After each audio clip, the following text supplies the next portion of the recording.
Shabbat shalom, Shabbat shalom, Shabbat shalom, family. Lord willing, everybody's having a restful Sabbath. I'm gonna start in a second, just giving them more time.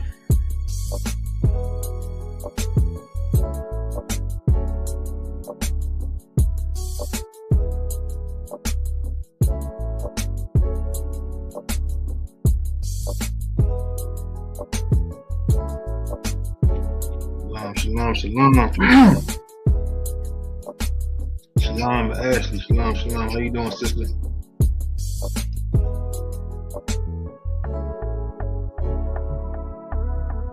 Let's start in a second. I figured I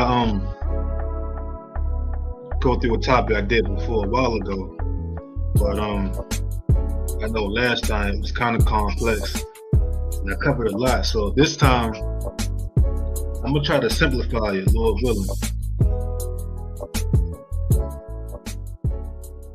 I'm gonna try to simplify it, Lord willing, make it easier for y'all to understand. Hold up, give me 1 second. Run that back real quick, so lock it like that.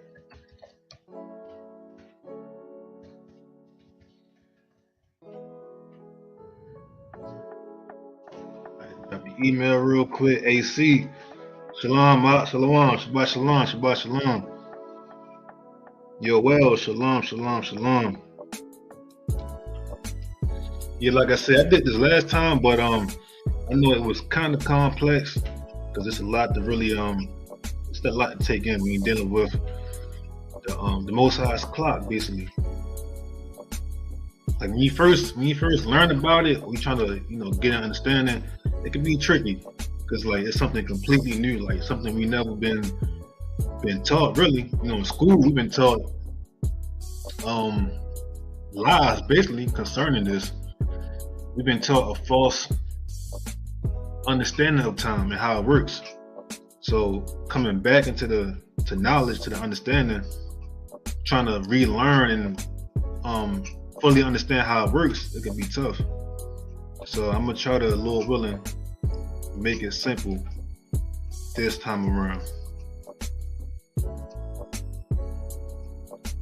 So we're going to start in a second.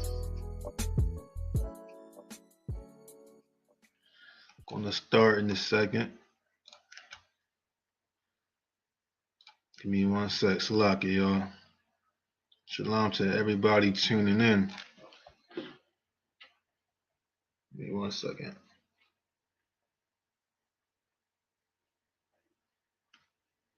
And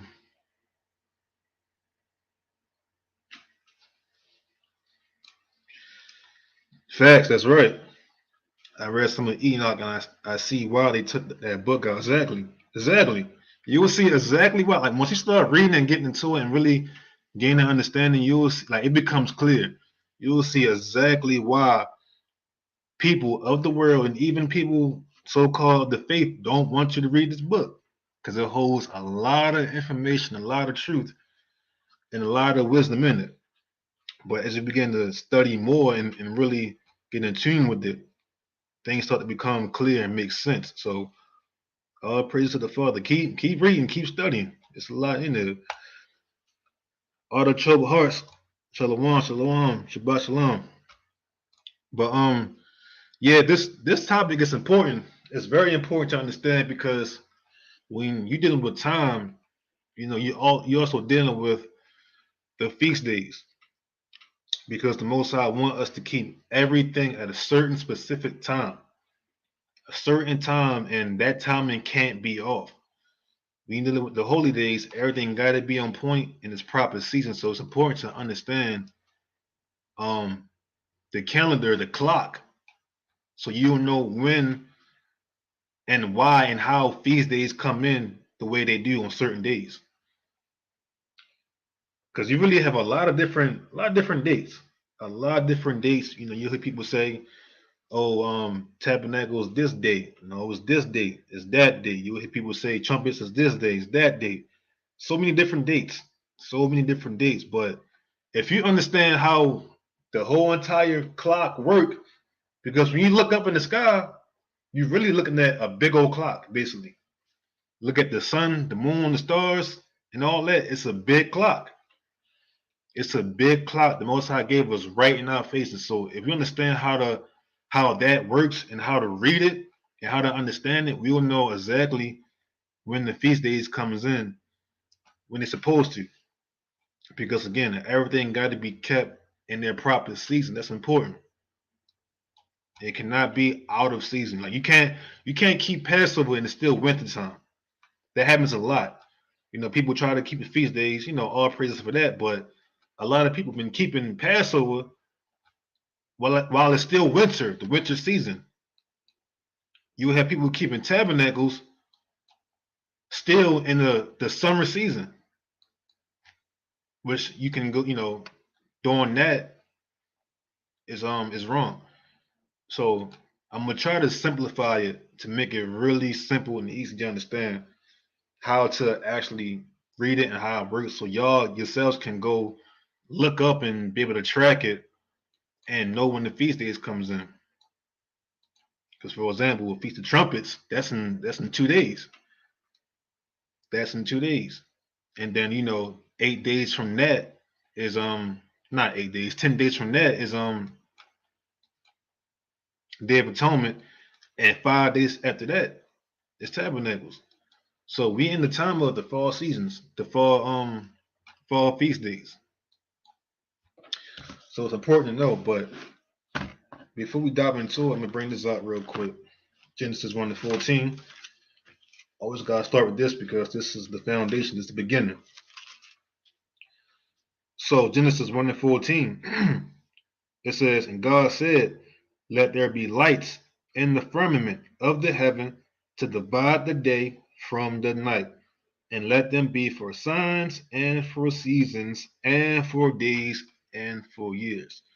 So this is the institution of the Most High giving us the blueprint of time, I should say. The blueprint of telling time, the Earth's clock, which is why I named the thumbnail that. It's the Earth's clock, because it is. The sun, the moon, the stars, all that is one big clock you're looking at.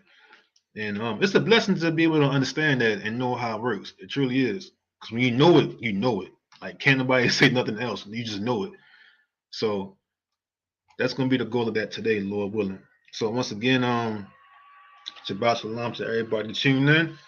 And Shabbat Shalom to everybody that's going to tune in to watch this. And I hope this be very edifying for those who need it, because it's important for us to know this so we can come on one accord and keeping these feasts. It's a lot, yeah. It's important for us to come on one accord and keep these feasts. So I'll be reading from Enoch a lot. because that's mostly where you'll get the understanding. It's through Enoch. So let me pull this up real quick. So what I'm gonna do is I'm going to first break it down and then I'm gonna read it. So you'll understand what you're hearing once I read it. But I'm gonna break it down first exactly how it works, and then we'll get to the scriptures. So let me pull this up real quick. Let me pull this up. Let me pull this up real quick. So like it. Make sure this can be seen. Let me share my screen real quick so y'all can see this. I'm gonna break it down first, or explain it first, and then I'm gonna read it. So I'm gonna do a little bit backwards, but hopefully this should make sense. So let me see. Make sure y'all can see this real quick. All right. So here we go. Make this bigger real quick. Let me go full screen. All right. So this right here, this is not an Enoch calendar. This is not an Enoch calendar. I gotta say that first because you may have seen this before, and you may see people saying, "Oh, we don't follow the moon, we follow the sun, all these different things." Here's the Enoch calendar. So again, this is not the Enoch calendar. What this is, however, is a solar year. This is a solar revolution, a solar year. And this is how it works. So for each month, there's 30 days. Not according to the Gregorian calendar, but according to the Most High's calendar, or his way of giving us time. Each month, well, I'm gonna say this. Each first 2 months in a season is 30 days. Now, the reason why I'm saying the first 2 months of a season is because when you get to that third month of a season, that 31st day is called an intercalary day, meaning it's a day of transition. So basically, these days here, like your summer solstice, your autumn equinox, your winter solstice, and your vernal equinox. These are all 4 intercalary days. And this happens on that third month of a season. So basically, break it down. Basically, let's say we in the beginning of spring, the first day of spring. So that first month, 30 days. That second month, 30 days. That third month, 31 days, because what's happening is it's transitioning into the summer season. So that 31st day, that last day, is a summer solstice. It's a summer solstice. And then after that marks the summer season. So again, 30 days, 30 days, 31 days. And then after that, you have your autumn equinox. This is how the season change works. Remember, the Most High taught us we got to keep these feast days in their proper seasons. As a matter of fact, before I keep reading, or before I keep explaining, let's go to Leviticus 23 real quick. Leviticus 23 real quick before I keep explaining. This is why it's important. Leviticus 23, and we're going to read on verse, I believe it's verse 4 I want. Yep, verse 4. So it says, "These are the feasts of the Lord, even holy convocations, which ye shall proclaim in their seasons." We understand the word seasons, it means a point in time, but also their actual seasons. Feast days got to be kept in the proper seasons. It cannot be kept out of its proper season because you're gonna disturb the feast days and when it's supposed to come in. That's why it's important. So understanding, I think that's why understanding how the sun works first kind of gives you a foundation on pretty much understanding how it works, because from there you understand the moon, basically, and you understand where the moon's supposed to fall within those seasons. And if you can do that, then you can understand when your feast days fall in. So again, when you're dealing with the sun, the solar year, you do have 364 days. So again, out of each season, it's 3 months, 30 days, 30 days, and 31 days, because you have that last day is an intercalary day where it changes from the old season to the next one. So when you go to autumn, again, you have 30 days in that month, 30 days, and then 31 days, because that 31st day is a winter solstice. It's changing seasons. And then when you winter season, you have 30 days, 30 days, and 31 days. And then you came back to your spring equinox or the vernal equinox. And that's a whole completion. 364 days, a whole solar year. So when you're looking at the sun, you are basically looking at or understanding how the year works, and the moon falls within that. So the sun dictates the year, it dictates the hours of the day, and it dictates the seasons. Without the sun, you don't know you don't know what season you're in. You don't know when the season's about to change. You don't know when the seasons are, because you need that sun. That's why we know when spring, summer, autumn, winter is. It's because of the sun, not the moon. The moon are for months and for days. The moon are for months and for days, but when dealing with the sun, 364 days, it's the seasons, the years, and the hours of the day. And if you look, matter of fact, let's back out real quick. Let me back out of this real quick. I'll show y'all something. This is how you know. Y'all can do the math on this. Let me see. Let's do this real quick. Y'all can do the math. As a matter of fact, let's do the math.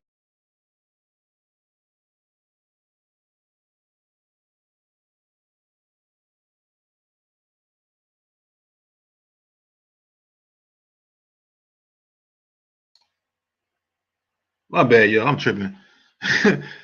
Let's do this real quick. We back?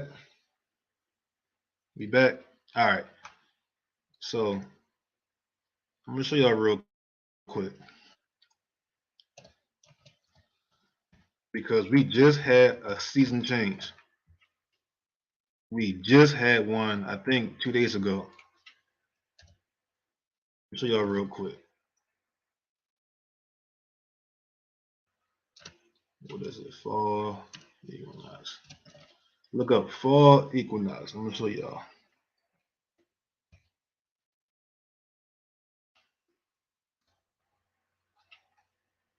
Give me a second. I'm gonna show y'all real quick.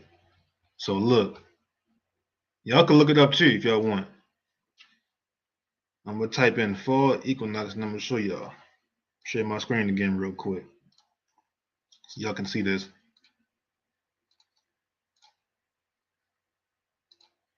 So if y'all see, let me see, this comes up. Y'all can see the fall equinox, the autumn equinox just passed. So this Thursday, September 22nd. So we are in the fall season. So now the way it works is when you're trying to figure out when the feast of trumpets are, that first new moon within the fall season is the beginning of the 7th lunar month, Feast of Trumpets. That's how you know, because it's within the proper season. Now, if a new moon was to occur, let's say September the 4th, that's not Feast of Trumpets. That's not the 7th month, because it's before the autumn equinox. So you're out of season. You're still in the summer season.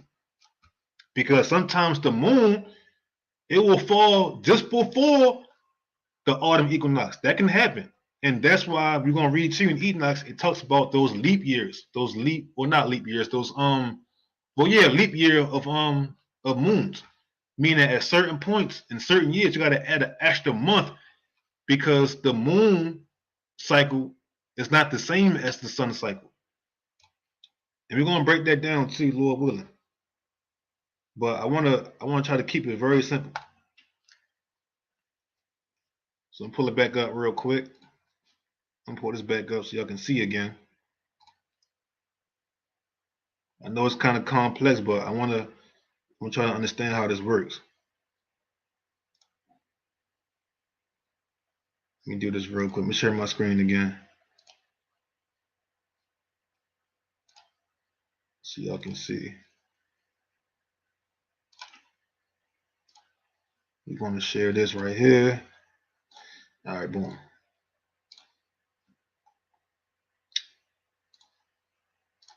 Here we go.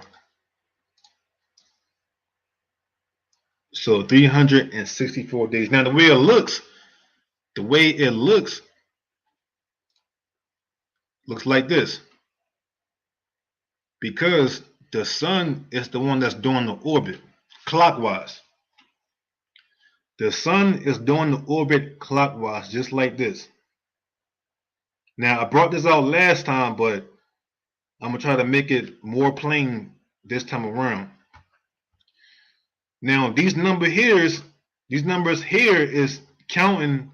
It's called the gates of heaven, or the so-called portals of the skies. Meaning, basically, all it means is the position of where the sun is in the sky. Call them gates. And you see it's marked here 1, 2, 3, 4, 5, 6. This is how the sun moves. It's going around just like this, and depending on the seasons or where it's at in the season, it's either getting smaller or it's getting wider. Now, where we at in time is the sun right now is getting wider, and that's why the days are getting shorter, because the sun is moving further away from us. So eventually it's going to come all the way out here, and that's when the days are at the shortest, because the sun is furthest away from us. But then it's going to come back around and start to get smaller again, where days start to get longer. So hopefully that makes sense. I didn't lose nobody yet as we read this. So I'm gonna jump to Enoch real quick, and we're gonna read it. Jump to Enoch real quick, and we're gonna read it on chapter 72 and verse 1. And for those who follow along, I'm reading from the R.H. Charles version. I'm not reading from any other version. I'm reading from the R.H. Charles version. If you want to, Google the PDF and follow along like that. But I'm on Enoch chapter 72 and verse 1. It says, the book of the courses of the luminaries of the heaven, the relations of each according to their classes, their dominion and their seasons, according to their names and places of origin, and according to their months, which Uriel, the holy angel who was with me, who is their God, showed me. And he showed me all their laws exactly as they are, and how it is with regard to all the years of the world and unto eternity, till the new creation is accomplished, which during till eternity. It says, and this is the first law of the luminaries. The luminary, the sun, has its rising in the eastern portals of the heaven, and its setting in the western portals of the heaven. So basically, all it's saying is the sun rises in the east and it sets in the west. We understand that. It's very simple. It rises in the east and it sets in the west. Now, again, when we talk about those portals or those gates, it's talking about the position of where the sun is in the sky, because it's always moving. So, for example, let's say we're looking at the sun head on. The sun will start in one position, then it will move, then it will move, then it'll move, and then at a certain point, it's going to come back and move just like this. These are called the portals or the gates of heaven. It's moving just like that. Days are getting longer, and it comes back, they start getting shorter. But while it's moving, it's rising in the east and it sets in the west. That's all it's saying. It rises in the east and sets in the west in those different positions or portals. So I'm gonna keep reading. It says, and I saw 6 portals in which the sun rises, and 6 portals in which the sun sets. And the moon rises and sets in these portals, and the leaders of the stars and those whom they lead. Now I'm gonna jump down because I don't want to confuse y'all because it's a lot to read, but I don't want to confuse it. I just want to make it plain and simple. So I'm gonna jump down a little bit. I'm gonna jump down to verse 9 or verse 8. It says, when the sun rises in the heaven, he comes forth through that fourth portal 30 mornings in succession and sets accurately in the fourth portal in the west of the heaven. So let me again pull it back up. I know I keep stopping it and keep pulling it, but I might leave it up this time so y'all can see and follow along. So y'all can get the visual of what we reading here. So remember, read it again. It says, when the sun rises in the heaven, he comes forth through that fourth portal 30 mornings in succession and sets accurately in the fourth portal in the west of the heaven. So remember, we see here 30 mornings. That's the first month. So now the way it looks here, just like this. Where this purple line is, that's the equinox. This purple line represents the vernal equinox. So it's going around 30 times. It's going around just like that 30 times, 30 mornings, 30 evenings, 30 days, just like that. So I'm gonna keep reading. And it says, verse 9, and during this period, the day becomes daily longer and the night nightly shorter to the 30th morning. So it's going to keep going around just like this until what it says, until the 30th morning. And it says, we keep reading. It says, on that day, the day is longer than the night by a ninth part, and the day amounts exactly to 10 parts and to 9 to 8 parts. Now, I'm not going to read all this because, again, it can be confusing, but basically it's saying that each morning the day is growing by a portion and the night is getting shorter by a portion. That's all it's saying. Each morning the day is getting longer by a portion and the night is getting shorter by a portion. The same way you look at the moon, the light grows by portions. Each night is growing by a certain number of portions. It's the same thing with the days of the sun. So I'm gonna jump down a little bit. I'm gonna jump down to verse 13.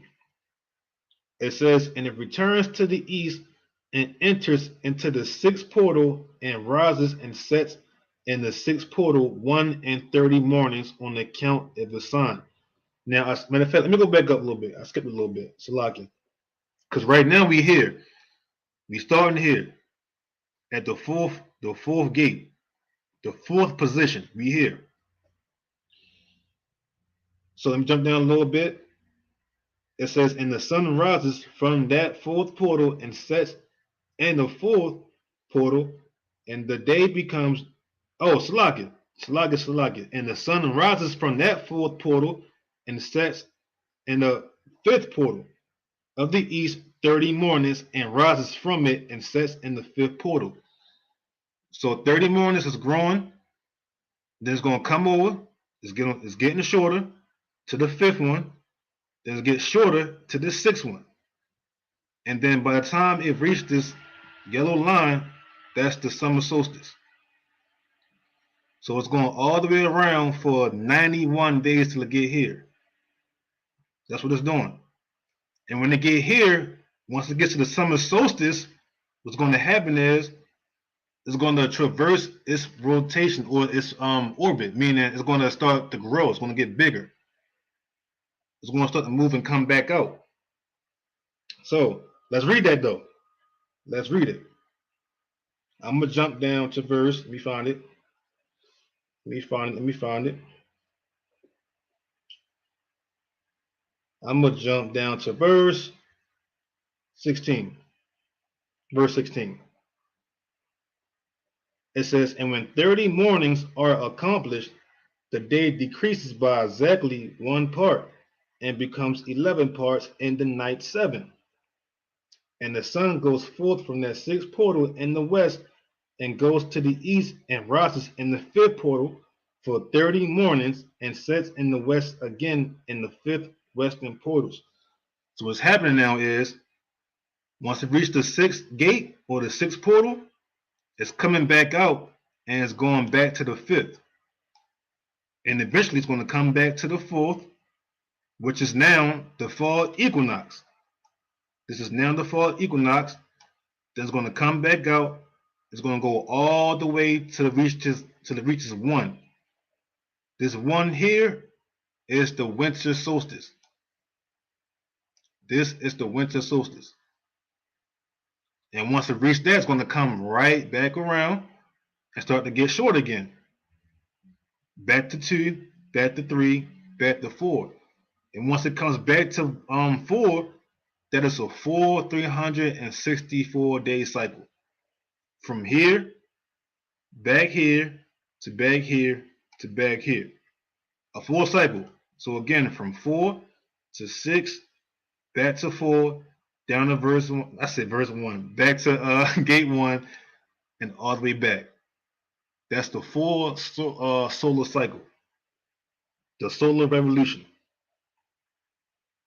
So let me jump down some more because it explains it. I'm going to jump down to verse.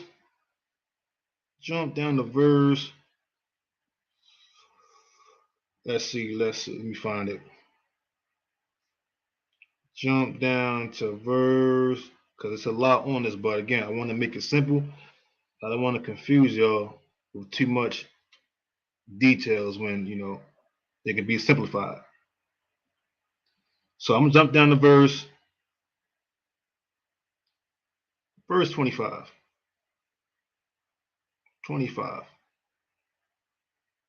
26. It says, and on that day, the night becomes longer and amounts to the double of the day. And the night amounts exactly to 12 parts, and on the day to 6. And the sun has therewith traversed the divisions of his orbit and turns again on those divisions of his orbit and enters that portal 30 mornings and set also in the west opposite to it. So basically, all it's saying is once you reach a certain point, let's say it reaches here, right? The summer solstice. Once it reaches this, it's going to start to come back out. So now it's reversing. It's coming from 6 to 5 to 4, which is the fall equinox, down to 3, down to 2, down to 1, which is the winter solstice. Then come back up to 2, up to 3, back to 4, which is the spring equinox or the vernal equinox. Back to 5, back to 6, again, summer solstice, and it comes back out again, down to 5, down to 4. Just like that. It's that simple. It's that simple. Starts from 4, goes to 6, back to 4, down to 1, and back to 4. So hopefully that didn't confuse nobody. I try to explain that very well because I didn't want to confuse nobody. I try to keep it as plain as possible. But the way it looks mathematically, it looks like this. 30, 30, 31, 30, 30, 31, 30, 30, 31, 30, 30, 31. And that equals 364 days, 52 weeks exactly. So this course never changes. The sun's course, the sun's orbit, it never changes. It's perfect each year. It's perfect each and every year. 364 days of a solar year. Not 365, but 364 of a solar year.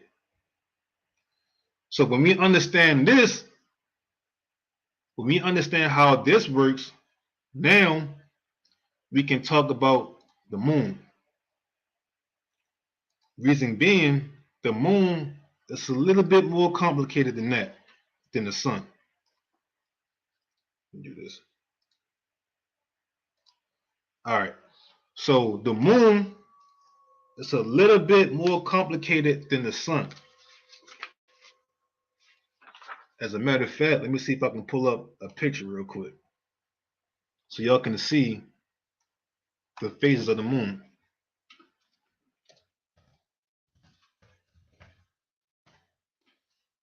Because that's also important. Knowing when or knowing how the moon grows or waxes and how it wanes. Let's do moon phases. Excuse me, Slagia.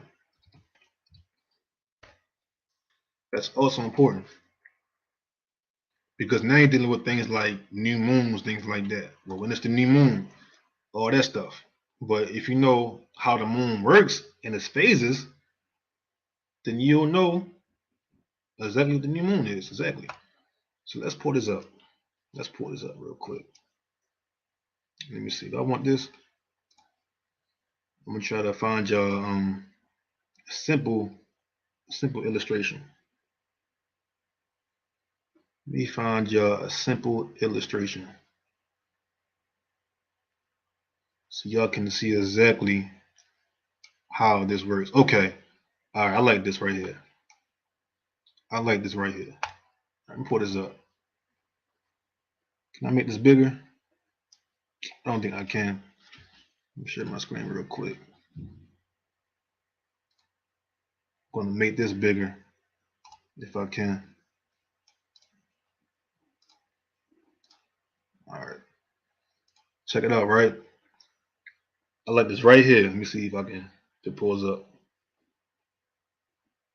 All right, there we go. All right, so now dealing with the moon, right? This is how the moon phase work. Moving from right to left, this is how it works. The light starts off just like this. It's a crescent or that little slither. That's how it starts off. And then from there, it grows. It's called waxing, a waxing crescent, where it keeps growing, it keeps growing, it keeps growing, it keeps growing until eventually it becomes full. And then from there, it wanes, where the lights start to go down. It's waning, it's waning, it's waning, it's waning until eventually you will have a black moon, which is known as the conjunction. Again, it continues to go down until you have a conjunction moon, which is a completely black moon where you can't see it at all. And then from there, it starts over again, just like this. It starts all over just like this, and we're going to read it. But I want to break this down first so y'all can get the visual and see how it works. So it grows, it grows, it grows, it grows, it becomes full. She accomplished her light. Then it goes down. It wanes, it wanes, it wanes, it wanes until it's nothing left. And it starts all over again. Now, when you understand how this works, you will understand what a new moon is. A new moon do not, if you understand the phase of the moon, you know a moon don't start like this. A moon do not start like this at all. This is the middle, or this is the completion of the moon phases, where she accomplished all her light. And opposite to that, you know the moon phase don't start when it's completely dark. You can't see it. When it's empty, that's the end of a month. It don't start at the end of a month. So when do a new month start or a new moon start? It starts when that first light comes out, because that's the first day of the month. Remember, the moon dictates the months and the days. So day one of a lunar month is first light. It's that simple.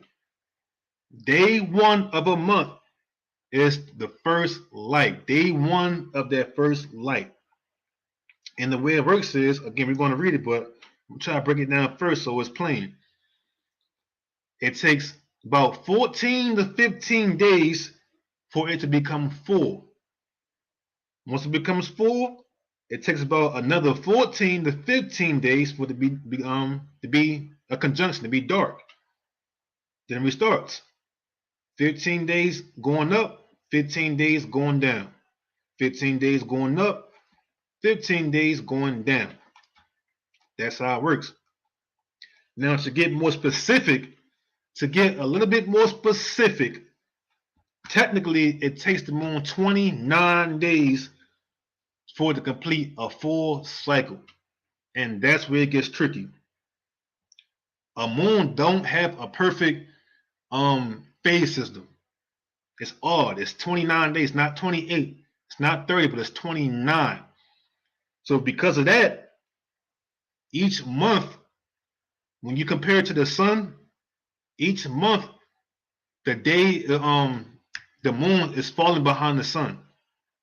So each year the moon falls behind the sun 10 days, and that's why you have to add an extra month during certain years, because the moon falls behind the sun in the courses.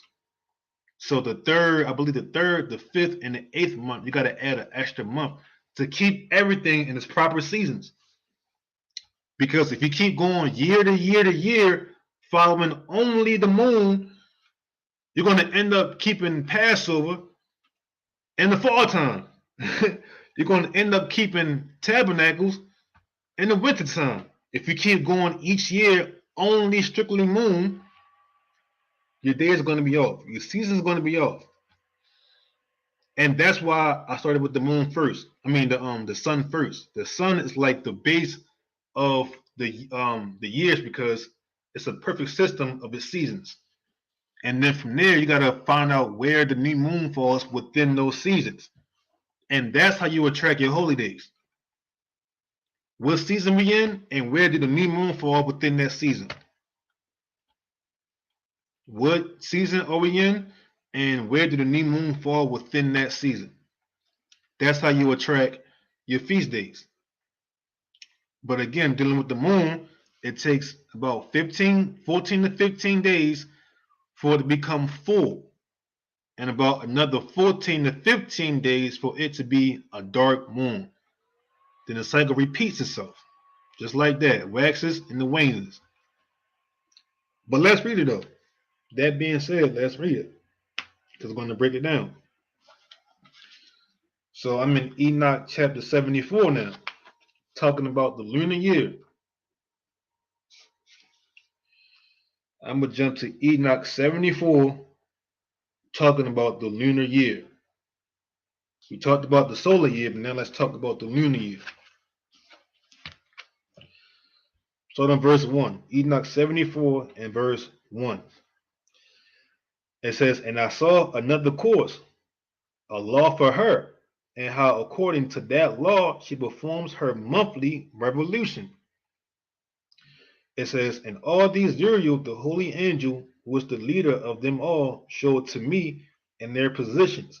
And I wrote down their positions as he showed them to me, and I wrote down their months as they were, and the appearance of their lights, till 15 days were accomplished." It says, "And single 7 parts she accomplishes all her light in the east, and single 7 parts accomplishes all her darkness in the west." So remember, when it talks about those parts, it's talking about the portions. So as you can see on the right side, this is the east side. The light rises in the east of the moon until it becomes full, and then the darkness it accomplishes in the west. So right side is the east, left side is the west. Just like the sun rises in the east until it becomes at the high point, the highest point, then it goes down. Where now the sun, the light is going down till it becomes what? Till it becomes dark. It's the same concept. It's the exact same concept. In the morning time, it can still be dark out, but you see that first crack of light, and then the sun is rising, where it becomes full or directly above you at the highest point of the day, noonday, and then it starts to basically wane. It's going down now. It's going down till it becomes completely dark outside because now the sun is gone. Same thing with the moon. Her light rises just like this in the east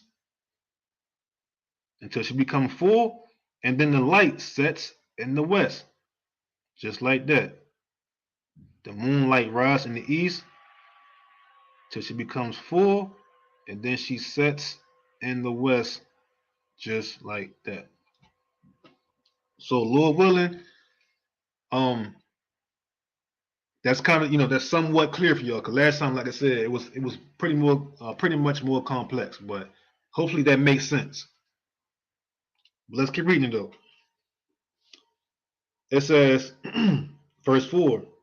It says, and in certain months she alters her settings, and in certain months she pursues her own peculiar course. In 2 months the moon sets with the sun, and those two middle portals, the third and the fourth. So basically, it's telling you how the moon runs its course and how it sets. That's why sometimes at certain points in the year you can see the moon outside with the sun, because the moon runs its own course. I mean, it's still on the same type of course, but it's on its own course. It's not following that same 30-day revolution as the sun. It has its own course, and I believe the course of that is 7 days for each. It travels 7 days from the fourth to the sixth, and 7 days from the sixth to the fourth. 7 days from the fourth to the first, and so on, just like that. Let's keep reading though. It says she goes forth for 7 days and turns about and returns again to the portal where the sun rises and accomplishes all her light. And she recedes from the sun, and in 8 days the 8 days enters the sixth portal from which the sun goes forth. And when the sun goes forth from the fourth portal, she goes forth 7 days until she goes forth from the fifth and turns back again in 7 days into the fourth portal and accomplishes all her lights. So yeah, just like how the sun, it takes 30 days for it to reach a new position, it takes the moon 7 days. Let me pull it back up real quick. Pull it back up, get the visual. Let me get the visual. I know I keep going back and forth, y'all, so log in. So earlier we talked about the moon, right? I mean the sun, right? How it takes 30 days for it to reach from the fourth to the fifth, and then 30 days for it to reach the fifth to the sixth. For the moon, it takes 7 or 8 days. So it takes 8 days for it to reach the fifth, and another 8 days for it to reach the sixth. And then it do the same thing. It comes back. It takes 8 days for it to reach the fifth, and 8 days for it to reach the fourth. It's doing the same thing just like that. It's doing the same thing just like that. So let me stop. All right, so I'm gonna keep reading though. It says, and she returns again in 7 days into the fourth portal, which the sun goes forth. Thus I saw their position, how the moon rose and the sun set in those days. And if 5 years were added together, the sun has an overplus of 30 days, and all the days which occur to it for one of those 5 years, when they are full, amount to 365 days, because the moon falls behind the sun. So let me jump down a little bit. Let me jump down just a little bit. Pick this up on verse. You know what? I'll keep reading. It says, and the overplus of the sun and of the stars amount to 6 days. And 5 years, 6 days, every year come to 30 days. And the moon falls behind the sun and stars to the number of 30 days. So basically, every 5 years, the moon's going to fall behind the sun 30 days. It says, and the sun and the stars bring in all the years exactly. so that they do not advance or delay their position by a single day unto eternity. So again, the moon have a different complex course, but the sun, it stays the same. It stays the same. It never changes, and that's why it will always be easy to know what season you're in and to know when for a month to start in the season according to the moon. So basically, you know how to track your feast days. So let me keep going. Let me see. It says in 3 years there are. You know what? That's a lot of math. I don't want to confuse y'all. It's too many numbers. Let me see. I'm gonna jump down to verse.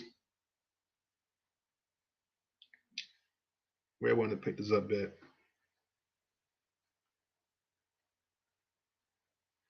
You know what? I think I'm gonna stop right there. I think I'm gonna stop right there.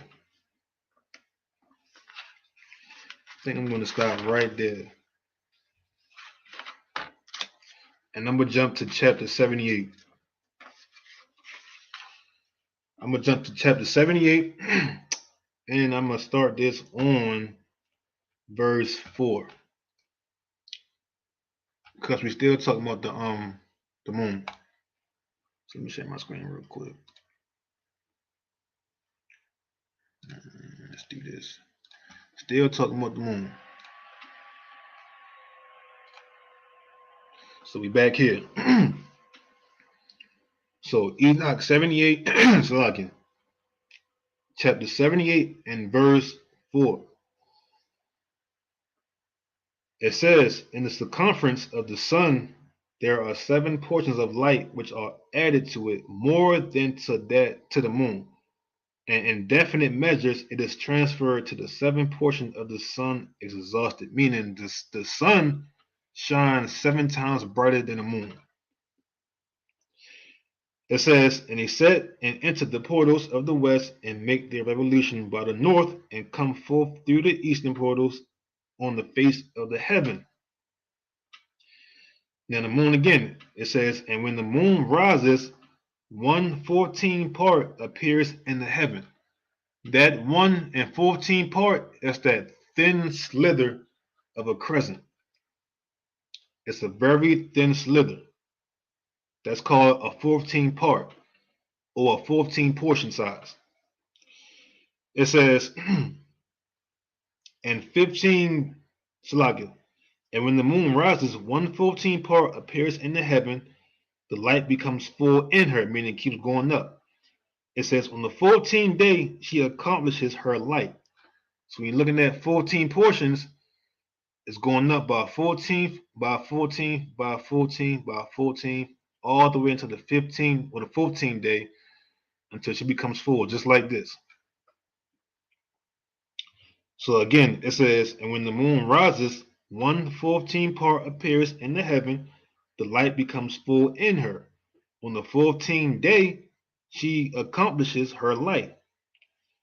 It says, and 15 parts of light are transferred to her till the 15th day when her light is accomplished, according to the sign of the year, and she becomes 15 parts, and the moon grows by the addition of 14 parts. So basically, it takes the moon 14 days for it to become full, and it stays full until the 15th day.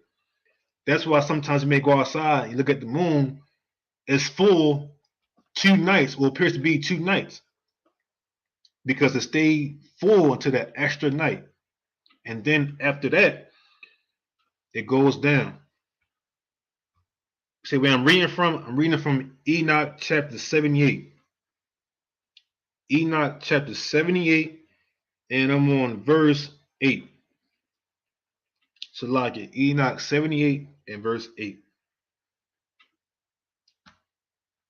So again, the moonlight, it rises in 14 parts for 14 days, and it becomes full until the 15th day.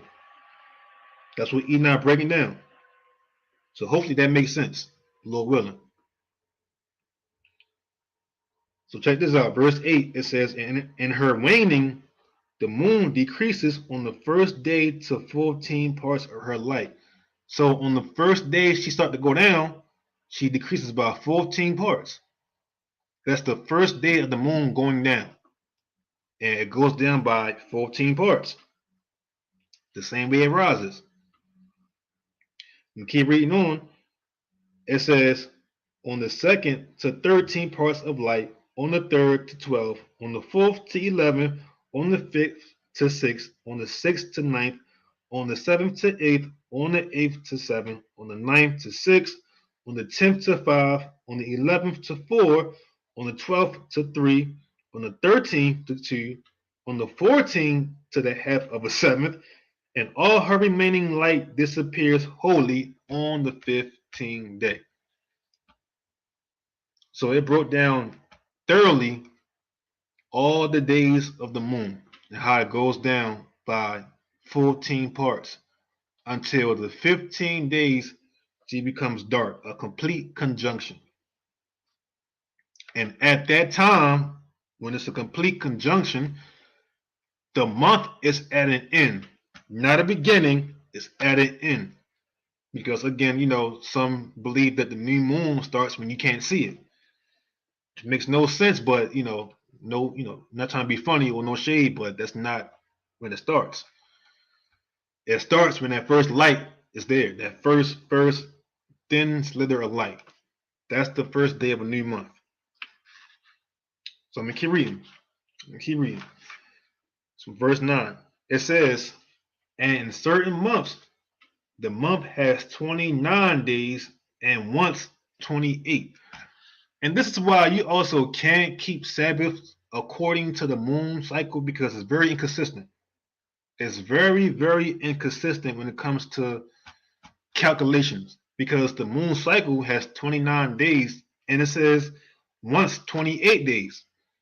So trying to, go off a moon for Sabbath, you're going to throw your 7-day count completely off. You can't do it. You're going to throw it off. So I'm keep reading verse 10. It says, and Uriel showed me another law, when light is transferred to the moon and on which side it is transferred to her by the sun, during all the period during which the moon is growing in her light, she is transferring it to herself when opposite to the sun during 14 days. Her light is accomplished in the heaven, and when she is illuminated throughout, her light is accomplished full in the heaven. And on the first day, watch this, and on the first day, she is called the new moon, for on that day the light rises upon her. Read again. And on the first day, she is called the new moon, for on that day the light rises upon her. So it's that thin, slither piece of light. Now we can't see it where we at, because we got to be. It's kind of hard trying to track the new moon. I mean, you can do it, but it's kind of hard because the way the new moon comes out, that thin slither, you got to be at a certain point of elevation to be able to see when the new moon is out, because in most cases it sits right above the horizon, and you can only see it not when the sun is all the way down, but when you still have a little bit of light in the sky. That's when you'll be able to see that thin slither. But it's hard because we're not, some of us are not at a high point where we can see a clear elevation view of the horizon.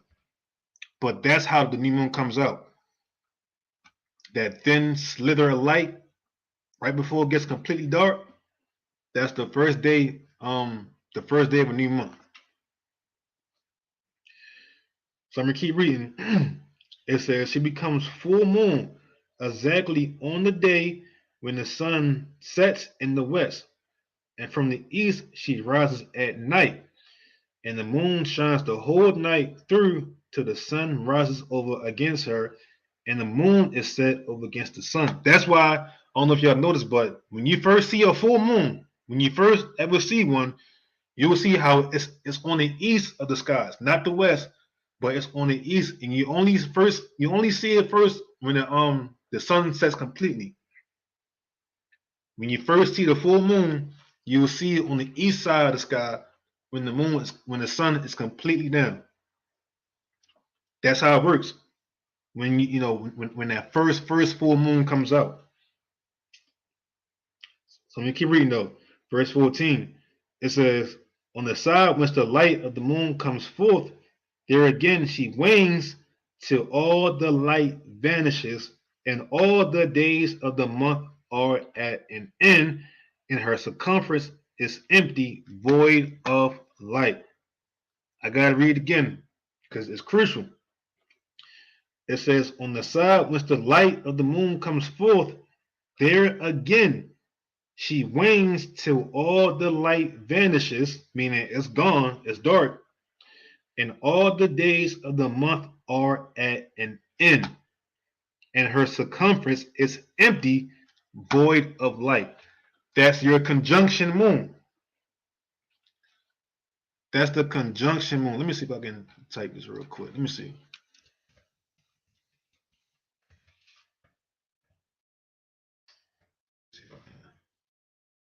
Pull the visual up.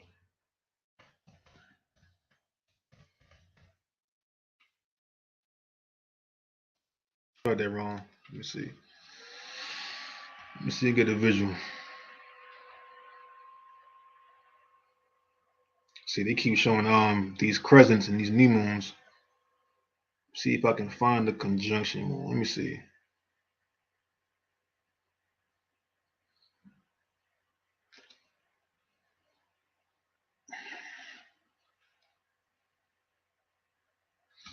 Let me see if I can find one. I don't know why they got the picture of it, but they mostly showing like new moon. See, this right here is not a new moon. That's more like the second day. The new moon is like a very thin, thin slither. So I guess they don't have no images. Let me see. Matter of fact, let me do this. Let me do this real quick so y'all can see.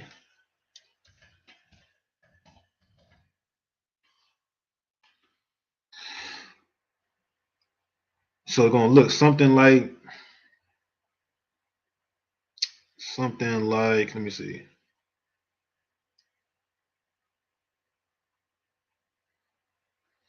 It's gonna look something like this for the most part.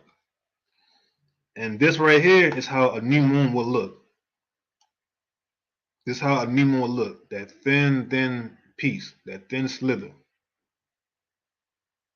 But for the most part, it's going to look something like this, where it's completely dark, where you can't even see this at all. That's a conjunction moon. You can't even see that. And then the new moon comes out, will look something like this. You got that first little slither of light. That's the first day of a new month. Is there any more on that? Let me see. This hop right here is when the month is coming to an end. Can I click it? All right. You see this, the month is coming to an end. It's waning. I mean, it's waning. It's going down. It's going down. See how the light is setting in the west? It's the west side of the moon where it's setting. It's going down until she becomes eventually black like this, something like this. Not specifically, but you know, get what I'm saying. It becomes dark. You can't see it. Like this. It's a dark moon. You can't even see it in the sky. And then that cycle starts all the way over. That cycle starts all the way over. Let's see. Let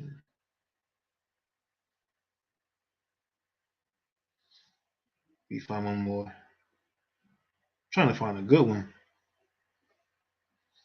Can't even find one. Yep, and that cycle starts all the way over. Just like that. So let me go back because we're almost done here. It says, verse 14 again. It says, on the side whence the light of the moon comes forth, there again she wanes till all the light vanishes, and all the days of the month are at an end, and her circumference is empty, void of light, and 3 months she makes of 30 days. And at her time she makes 3 months of 29 days each, in which she accomplishes her waning in the first period of time, and in the first portal for 177 days. And in the time of her going out, she appears for 3 months of 30 days each. For 3 months, she appears of 29 days each. So for 3 months, she's 29 days. Then next 3 months, she's 30 days. And then one time, she's 28 days. That's how inconsistent the moon can be. Or that's how consistent it is, actually. The moon is very inconsistent. And that's why it's important to understand the course or the solar year first, because that's consistent. That's never going to change. That's never going to change. And when you can understand that, how the sun works, then you can begin to understand, okay, when the new moon comes in. The new moon comes in during this time of the year. And from there you can track your holy days. But those portals or those gates, pagans call those zodiacs. That's what they call it. They call it zodiacs. Same way with months. We have month 1 or month 2 or third month or fourth month. They give it pagan names. The month of Tammuz and different names.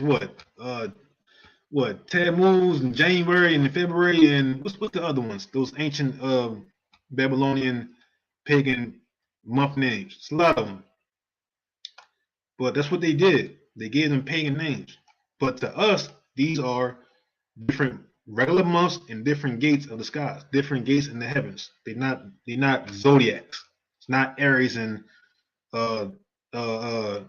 Scorpio and Leo and all that. No, we don't deal with that. We deal with the gates of heaven as they are: the first, second, third, fourth, fifth, and sixth gate of the skies. But yeah, if you can understand that, then you can understand, okay, when do the new moon comes out? Do it come out before the equinox or do it come out after the equinox? And like we said earlier, the fall equinox, we already passed it. It came out this last Thursday, or the season change. That season change happened on the 22nd. So now the new moon is going to come out 2 days from now, on the 26th at even. That's how you know you're in the proper season for keeping feast days. So 2 days from now, you would have the Feast of Trumpets. And then all the other feasts are going to fall right in line, because you was able to know and determine when are the intercalary days, the solstice and the equinox, and then you're able to determine when the new moon's supposed to fall in accordance to that. So when you calculate, trying to figure out your feast days, you need both. You're going to need both the sun and the moon. You cannot have one without the other. They both serve a perfect purpose. They both serve a perfect purpose. It's like a minute and hourly hand. You can't disregard the minute hand, only keep the hour. You can't disregard the hour hand and only keep the minute. You need both to be able to tell the times. You need both of them. So, Lord willing, this was somewhat simpler, because again, this is a complex topic, and it is hard to be understood when you first learning. But Lord willing, this made it somewhat easier to understand, and that way y'all have a point of study when you're trying to calculate and figure out how things work in the sun and the moon, because you need that. You need that, and if we all understand this, the times and the courses, then we could all come together on one accord on the feast days. We all can come together. We all can come together, Salakia, on one accord on feast days. So that's pretty much all I got. I didn't want to go too in depth. I do have one on the channel from a while back where I went all the way detailed, but this one was to make it more simple. So that's pretty much all I got, family. Lord willing, y'all understood it this time. If this is your second time watching, and hopefully it made more sense this time watching as well. So before I close out, I'm just give it time for any questions, any comments on it, any concerns. Hit me up now while I'm on here before I close out. But learning this is very important. It's very, very important to understand how the world clock works, because the Most High gave us this time. He gave us this to understand how it works, so we can know what time we in, know what year we in, know what month we in, know the hour, the days, the days of the months. So before I close out, I give it time for questions, any comments and concerns. And if not, I'm gonna go ahead and close this thing out. As a matter of fact, let me see something real quick. Let me see if I can pull the extra one.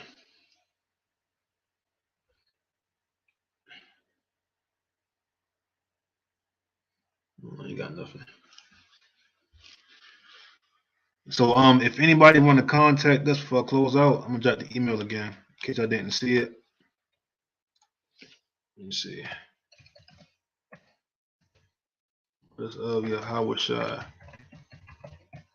This is how y'all can head us up on the email. Or other brothers on there too, not just myself, so you can head us up on there.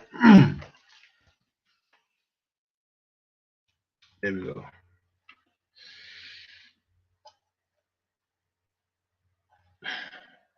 Lost Soul Food. So Feast of Trumpets begins sundown 26 at sundown. Feast of Trumpets starts at 26 at sundown.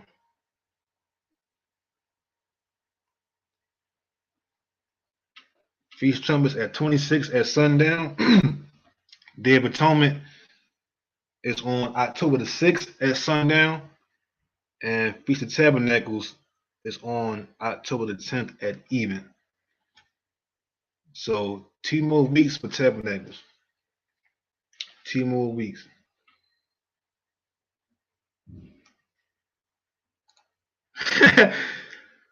God, it's funny because it's the same response I got last time.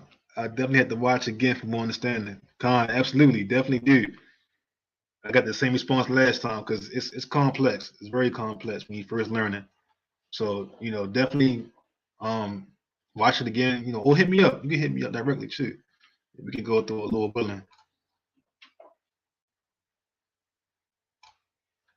So am I supposed to take off for the trumpets? Yeah, it's a holy day. Is that tabernacles or trumpets? Is that because I see FOT? Is that tabernacles or trumpets? But yeah, it's supposed to take off. For tabernacles, you want to take off the first night and then the last night. The first night and the seventh night. Take off those days because those are high holy days. Be commanded not to work on those days. Matter of fact, I'll read it. Read it real quick. Leviticus 23. Leviticus 23, and we're going to start on verse 33. It says, "And the Lord spake unto Moses, saying, Speak unto the children of Israel, saying, The 15th day of the 7th month shall be the feast of tabernacles for 7 days unto the Lord. On the first day shall be an holy convocation. You shall do no servile work therein.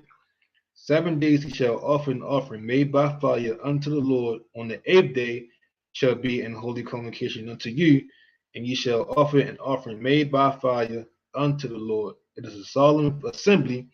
Ye shall do no servile work therein."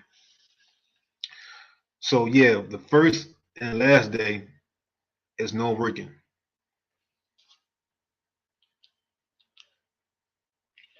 And for the trumpets, let's get it. Leviticus 23 and verse 23. "And the Lord spake unto Moses, saying, Speak unto the children of Israel, saying, In the 7th month, and the first day of the month, shall ye have a Sabbath, a memorial, a blowing of trumpets, and holy convocation. Ye shall do no servile work therein, but ye shall offer an offering made by fire unto the Lord." So trumpets, if you can, try to get that day off. If you can, try to get that day off. It's a high holy day. So yeah, trumpets the 26th at even. Pull it back up. Day of Atonement the 6th at even, October the 6th. And then for Feast of Tabernacles, October the 10th. It's funny because I remember before I close out, I did the math on it when how it explains how the moon fall behind the sun 10 days. I did the math on it where I calculated all the feast days, and then I went back each year to see what day they fell on, and I've seen how each year it was back 10 days. So I think last year we kept tabernacles on, I think it was the 20th, something like that, if I'm not mistaken. I believe it was the 20th. It was behind 10 days, just like how Enoch described it. And if I'm correct, if I'm right in my calculations, next year it might be on, well, next year it might be a leap year next year. I gotta see. I gotta check it out. But next year might be a leap year. We gotta add an extra month to keep everything in their prospective seasons. Okay, Kyle, all praises. All praises. We're gonna check it out. We're gonna check it out, sister. I got y'all. I got you. But yeah, family, that's all I got. That's all I got. I'm gonna go ahead and close out. Um, Lord willing, everybody continue to have a blessed Sabbath. Keep studying, keep growing the spirit, keep putting the Most High first, keep building your faith, keep getting stronger, keep enduring, keep believing. And until next time, I see y'all again, family. Shabbat shalom. Shabbat shalom.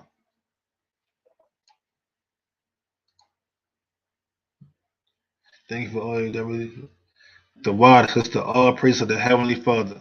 All praises, it's all by the Most High. So it's definitely a blessing to be used as a vessel to even do this. So greatly appreciate that, sister. Lord willing, we can link up again too in the future. That'll be a blessing. So I'm looking forward to it. So Shabbat Shalom, family. Shabbat Shalom.